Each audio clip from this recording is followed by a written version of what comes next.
Et salut, c'est Magna Magister en direct de la bibliothèque et c'est déjà le 8e épisode de Scénario Express. Et cette fois-ci, comme c'était la semaine spéciale super-héros, eh bien je vous propose un scénario justement super-héros générique que vous pourrez, on va dire, réellement adapter à votre système de jeu préféré, même si au départ je l'ai fait jouer dans l'univers Marvel avec donc le système Marvel Universe que je vous ai présenté dans ma première grosse vidéo de la semaine. Voilà, et ce scénario donc se nomme Null Earth. Si vous voulez avoir un récit d'ailleurs du déroulement de ce scénario, il est sur le forum actif de Tabula Rasa. Et vous pourrez le consulter donc à loisir pour avoir des précisions sur la manière dont les joueurs se sont sortis de cette terrible intrigue. Alors, dans l'univers Marvel, on se plaçait au moment juste après en fait la défaite de Doctor Doom qui venait donc de grâce en fait au pouvoir donc qu'il avait réussi à acquérir de Purple Man. Il avait tenté évidemment de conquérir le monde et il avait été donc défait par les Avengers au grand complet. Et nous sommes également à la période normalement dans la chronologie Marvel où Magneto avait été donc jugé pour crime contre l'humanité et d'ailleurs avait été relâché à l'issue. Euh, donc là, ça c'est vraiment un détail, si je puis dire. Euh, une petite parenthèse pour situer où j'avais, pour que vous puissiez situer en tout cas où moi j'avais situé dans la chronologie Marvel le scénario, sachant que c'est des événements quand même qui datent assez longtemps. Mais bon, dans l'univers Marvel, il vaut mieux savoir où se placer parce que sinon c'est quelque peu compliqué, on va dire, à gérer en termes, on va dire, d'événements, si je puis dire. Mais vous pouvez évidemment le placer juste après, on va dire, la défaite d'un très très grand vilain et la mise en prison, on va dire, d'un autre qui a, on va dire, quelque peu défrayé la chronique. Et qui a été jugé et qui a été finalement libéré parce qu'ils ont considéré, on va dire, qu'il n'était pas coupable nommément des crimes qui lui étaient imputés. Donc ça, c'est vous qui voyez. Quoi qu'il en soit, ça tourne donc autour évidemment de Doctor Doom, mon vilain préféré, et de Magneto, mon deuxième vilain préféré. Évidemment, si j'écris un scénario, c'est pour mettre en scène les vilains que j'adore. Et le principe, tout simplement, est que Magneto a décidé donc d'ourdir un nouveau plan, et pour cela, il va utiliser justement une machine créée par le Doctor Doom, une machine qui était censée étudier les rayonnements cosmiques. Et cette machine, en fait, peut être d'une certaine manière détournée pour justement pouvoir mieux étudier les rayonnements cosmiques qui ont, on va dire, un problème majeur si on veut pouvoir le faire. Et lui, il le faisait évidemment, le Docteur Doom, dans l'espoir de trouver un moyen de supprimer les pouvoirs justement des 4 fantastiques, hein, ses pires ennemis. Et ben, sa machine en fait avait un effet secondaire assez intéressant, c'est qu'elle pouvait provoquer en fait un champ qui annulait, on va dire, le champ magnétique terrestre. Et ça, c'est extrêmement important. Car Magneto, lui, évidemment, lui veut instaurer on va dire, la suprématie mutante sur Terre. C'est son, on va dire, son cheval de bataille. Et il sait, grâce à ses pouvoirs, on va dire, incommensurables, ses pouvoirs évidemment sur le magnétisme, que, on va dire, le champ magnétique terrestre protège la Terre, justement, des rayonnements cosmiques et, d'une certaine manière, empêche les mutations. Sauf qu'il est au courant, évidemment, d'une autre chose, un phénomène extrêmement intéressant, qui est le phénomène d'inversion des pôles. Et lui veut, en fait, précipiter ce phénomène d'inversion des pôles, où, en fait, pas que le pôle nord et le pôle sud soient inversés, mais plutôt être provoqué, on va dire l'accélération du phénomène qui va faire que ça va s'accélérer, qu'à un moment, évidemment, le champ magnétique terrestre va être au plus bas et va permettre donc au rayonnement cosmique d'être particulièrement puissant sur Terre et donc de provoquer des mutations. Et donc, s'il y a énormément de mutants, eh ben, pour lui, la nouvelle humanité mutante sera dominante et la Terre sera donc une Terre, on va dire, avec uniquement des mutants, et lui, c'est son idéologie, c'est son cheval de bataille, comme je le disais. Pour ça, donc, il va ourdir un plan particulièrement machiavélique en utilisant tout d'abord donc les Morlocks. Les Morlocks, donc, vous pourrez utiliser n'importe quelle communauté en fait de mutants monstrueux rejetés normalement dans l'univers Marvel.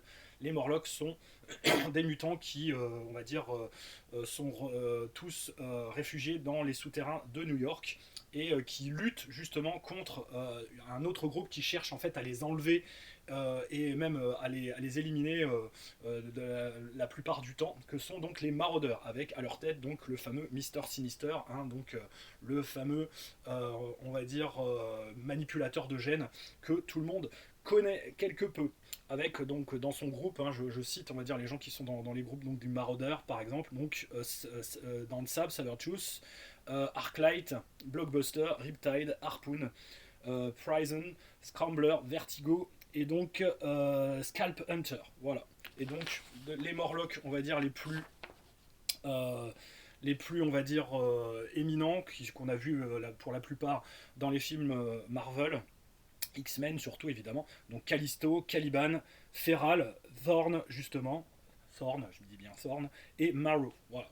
Donc vous pourrez évidemment les adapter à loisir en fonction de vos nécessités, sachant que chez les Morlocks, donc voilà, Caliban, lui peut donc percevoir les mutations et donc déterminer le niveau. Et Callisto aussi, hein, c'est des mutants qui sont capables, on va dire, de jauger justement le niveau de puissance des mutants. Et les autres sont des mutants plutôt, on va dire, disgracieux. À savoir que chez les Morlocks, il y a eu, on va dire, la reine des Morlocks pendant un temps, ça a été Storm, hein, tout de même. Hein. Donc voilà, Aurora Monroe, pour ceux qui connaissent quelque peu l'univers Marvel.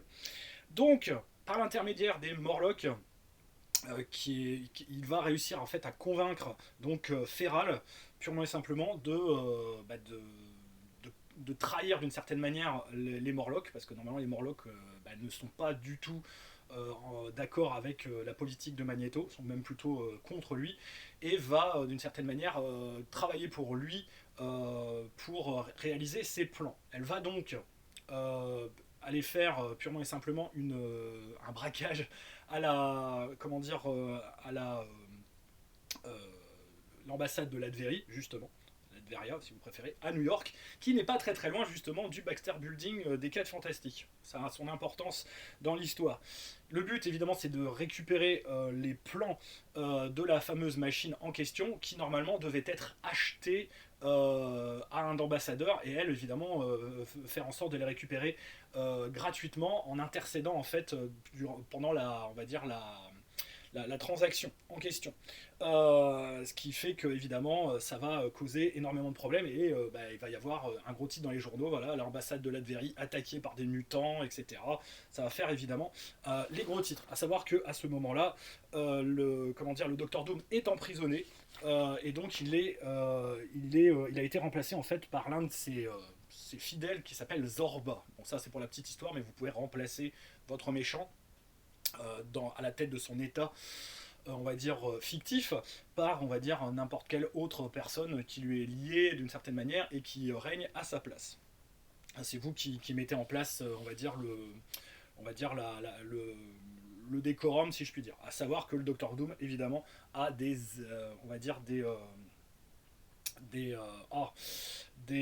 minions évidemment, les Minions of Doom à son service, que sont donc justement donc des Doombots évidemment, et Titania et Volcana, voilà, donc qui pourront également intervenir pour essayer évidemment de retrouver cette vilaine Feral, donc une mutante on va dire qui est plutôt on va dire qui a une forme évidemment plutôt on va dire de sorte de loup-garou en fait, pour ainsi dire, et qui donc a volé les plans pour les remettre ni plus ni moins que au Hellfire Club, donc à justement Trevor Fitzroy, hein, celui qui est capable normalement de créer des portails justement. C'est assez important aussi dans le scénario parce que c'est grâce à lui qu'ils vont pouvoir déplacer le matériel pour pouvoir justement fabriquer la machine dans la base secrète de Magneto en Antarctique. Et oui, donc il avait décidé de faire sa base, qui était assez logique, à l'endroit en fait où justement le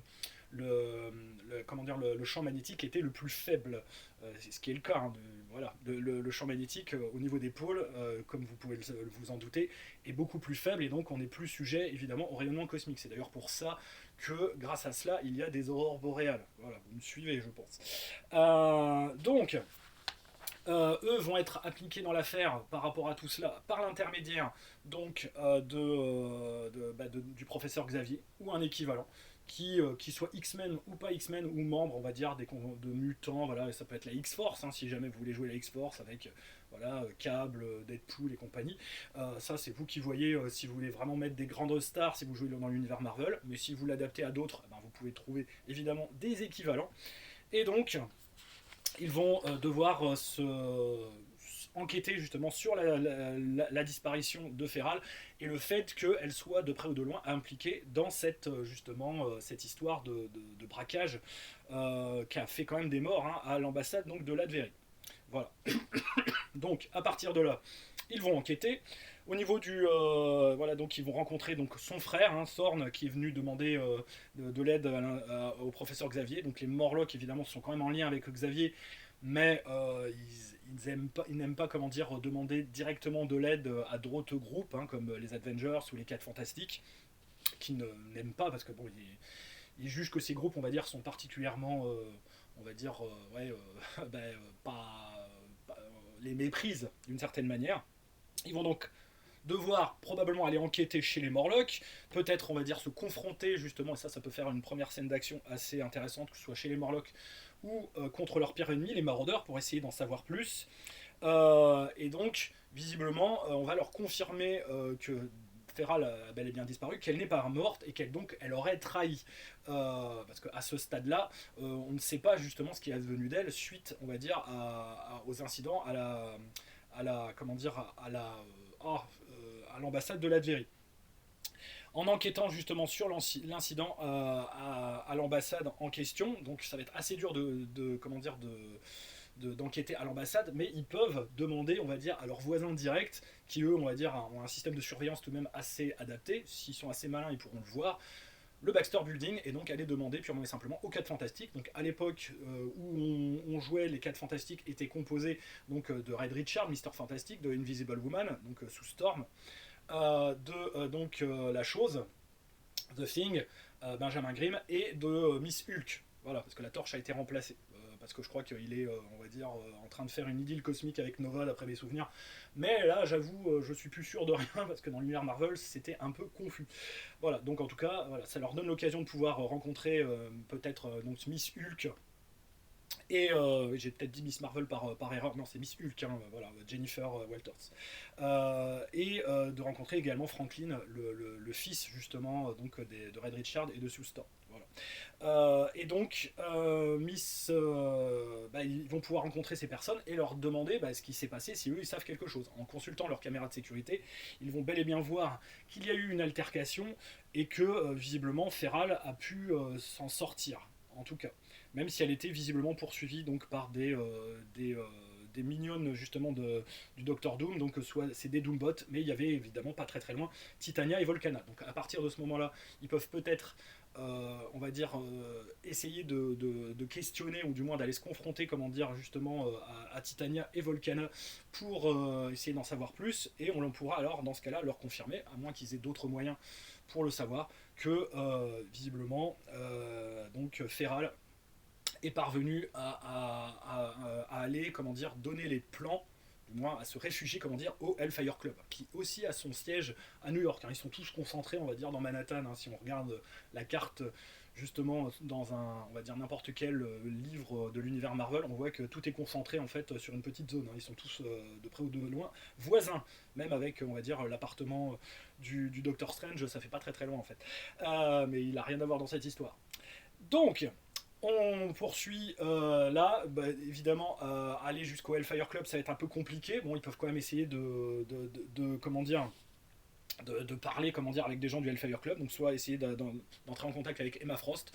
C'est celle qui sera la plus en mesure de pouvoir, on va dire, leur répondre si vraiment, on va dire, voilà. Mais bon, en posant ce genre de questions, ils vont se faire attaquer. Donc, dans ce cas-là, les personnes qui vont devoir peut-être avec qui ils vont devoir engager le combat, je leur conseille pas. Donc, évidemment, Sébastien Shaw, ses pouvoirs sont quand même assez comasses, hein, faut faire gaffe. Madeline Prior, donc le clone justement de Jean Grey, voilà. Donald Pierce, Tessa, Trevor Fitzroy et Harry Leland. Savoir que s'il pose la question à Xavier, Xavier a une espionne, comment dire, au sein du Hellfire Club qui pourra les renseigner, et c'est en la personne de Tessa justement. Donc à eux quand même de faire vachement gaffe. Par contre, s'ils contactent évidemment Emma Frost ou et qu'ils tentent d'avoir une entrevue avec Sebastian Shaw, ça risque de assez mal se terminer parce que Donald Pierce, il fait très très mal. Voilà. Bon, ça c'est parce que j'aime beaucoup le Hellfire Club. Je trouve que c'est vraiment un groupe super sympa et ils sont très très intéressants, je trouve, à mettre en scène. Ils ont vraiment la classe en plus. Bon, ça c'est pour la petite histoire. Donc, une fois qu'ils ont l'information, qu'ils savent donc que de près ou de loin, par différents moyens, ils savent qu'il y a quelque chose qui se passe dans la base de Magneto en Antarctique. Ils vont découvrir en fait que la machine a été créée donc par les industries Shaw et qu'elle est en train d'être transportée par bateau en Antarctique et que justement le navire en question est protégé par la Brotherhood, enfin la confrérie des mauvais mutants, qui elle donc est composée à l'époque de Toad, Pyro, Blob, Fantasia et Sauron. Voilà. Donc vous verrez, la composition du groupe change à chaque fois, mais vous pourrez à peu près donner, on va dire, un équivalent par rapport, on va dire, aux personnages qui vous sont proposés. Donc voilà, Pyro qui manipule le feu, Toad évidemment qui est très agile, qui peut attaquer avec sa langue, Blob évidemment qui est très gros, qui encaisse les coups, qui est très très fort au corps à corps, Fantasia qui peut créer évidemment des illusions, et Sauron qui est on va dire un mutant, on va dire volant, qui ressemble à un ptérodactyle. Voilà, c'est pas les personnages les plus connus, mais je pense que voilà, les fans de Marvel et des X-Men sauront de quoi je parle. Donc ils peuvent attaquer le navire pour essayer évidemment de faire en sorte que en fait, le matériel donc, pour fabriquer la machine n'arrive pas en Antarctique. Et ensuite peut-être aller jusqu'en Antarctique pour, on va dire, le grand combat final, où là c'est donc se confronter à Magneto lui-même en personne, aidé évidemment de pas mal de monde, on va dire de mutants qui se sont rangés de son côté, en particulier quelques membres donc de près ou de loin liés au Hellfire Club, que sont donc Trevor Fitzroy par exemple, qui lui peut créer des portails et donc et également aussi faire passer du matériel. Ce qui était normalement prévu, mais la machine en question, il manquait quand même encore des éléments de matériel. Là, à ce moment-là, ils sont évidemment, elle doit être encore assemblée, hein, c'est à préciser tout de même. Enfin, du moins, il manque des éléments qui doivent être assemblés dans la base. Et donc, c'est à eux évidemment de faire en sorte que cette machine ne soit jamais, comment dire, assemblée, pour que Magneto ne parvienne pas au bout de son plan, de son objectif, ne parvienne pas à remplir son objectif. Voilà, donc je pense que j'ai été de près ou de loin assez clair sur le déroulement du scénario. Voilà, une enquête qui les mène donc à découvrir le plan ourdi par Magneto avec tous ses complices, hein, que sont donc le Hellfire Club, et donc quelques complices évidemment aussi parmi les Morlocks, qui sont très intéressés par le fait aussi, eux, qu'il y ait beaucoup plus de mutants pour certains, hein, parce qu'ils ne sont pas tous d'accord, afin, on va dire, qu'ils puissent évidemment être normaux, qu'ils n'aient plus à se cacher, comment dire, dans les souterrains de New York parce qu'ils sont rejetés. Bon, il y a toute cette thématique-là que vous pourrez évidemment utiliser, voilà. Et évidemment, le Docteur Doom, ça c'est un petit bonus qui pourrait s'échapper durant ce scénario pour venir un petit peu mettre son petit grain de sel, justement, parce que il va pas être très très content quand même qu'on lui ait volé ses plans et que on essaye de les utiliser pour faire autre chose que pour combattre les 4 fantastiques et juste pour mettre des mutants, quoi. Lui, c'est pas son truc. Il s'en fiche des mutants. C'est pas qu'il est contre les mutants, c'est qu'il est pas pour non plus. Voilà, on va dire ça plutôt comme ça. Et donc ça pourrait être pas mal aussi après le combat, on va dire, contre Magneto, qui est justement le Docteur Doom qui vienne, on va dire, se mettre, on va dire, entre les personnages pour évidemment demander un petit peu des comptes à Eric Lencher sur ce point. Voilà, ou Magnus, hein, parce qu'à l'époque on l'appelait Magnus justement, c'était pas Magneto, puisqu'il était devenu techniquement gentil, c'est pour ça d'ailleurs qu'il s'était livré à la justice internationale pour être justement jugé pour crimes contre l'humanité, pour plein d'actes de terrorisme, etc. Donc ça je vous renvoie, on va dire, à des comics récemment sortis dans des compilations, hein, c'est ceux qu'on peut trouver, on va dire, à quelques euros dans vos, on va dire, vos points de vente préférés, donc la collection Marvel. Il y a justement le Avenger versus X-Men qui raconte justement cette histoire à propos de Magneto qui est jugé pour crime contre l'humanité. Voilà, donc ça c'était le petit bonus si jamais vous voulez vraiment savoir d'où vient, on va dire, les origines de ce scénario, entre guillemets, par rapport donc à Magneto. Voilà, qui veut continuer techniquement à ourdir ses mauvais plans. Voilà, donc c'était un scénario spécial, genre super-héros, que vous pouvez très facilement adapter à l'intrigue de base. Il suffit juste de substituer les personnages et de leur donner un petit peu un caractère, de leur donner un autre nom, ou le jouer dans l'univers Marvel si vous le voulez. Voilà, c'est vous qui voyez. En tout cas, il y a possibilité vraiment de s'amuser. Bon, nous, on s'était vraiment bien amusé à faire ce scénario. J'espère que, en tout cas, ça vous plaira et que vous y prendrez plaisir également à jouer justement le genre super-héros à partir de cette idée scénario ou d'une idée que vous adapterez à partir, on va dire, de la trame que je vous ai présentée.